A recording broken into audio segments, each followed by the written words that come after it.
These are certainly strange times we're living in, almost surreal.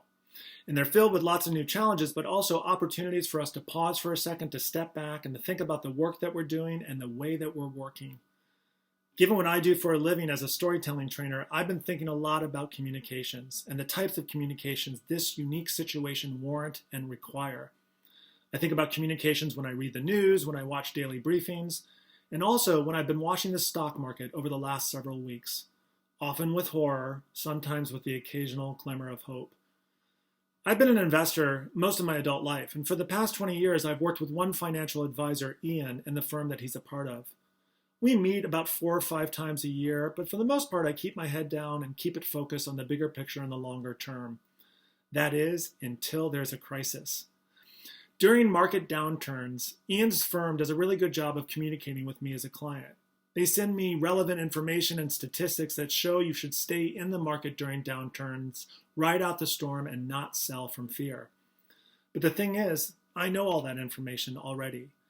It's good to be reminded of it, but that information speaks almost exclusively to my head during a time where I am feeling very emotional. My head is saying, yeah, that makes sense, but what my heart is saying to me is, I don't know, Bill, maybe this time it's going to be different.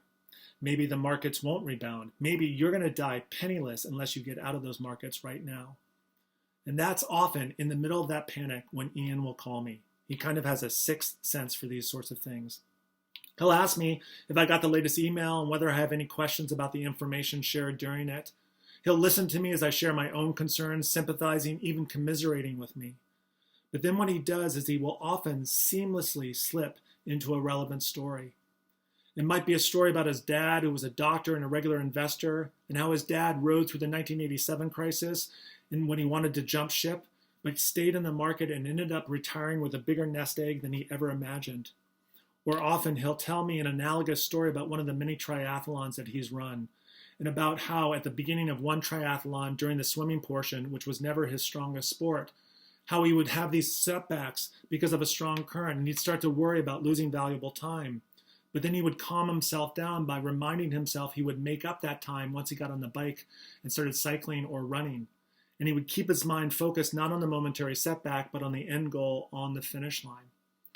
And no matter what the story was, whether it was about financial markets or about something completely different like a triathlon, Ian's stories always made a point that made a change in the way I saw a situation, the way I felt about that situation, and the way I acted as a result.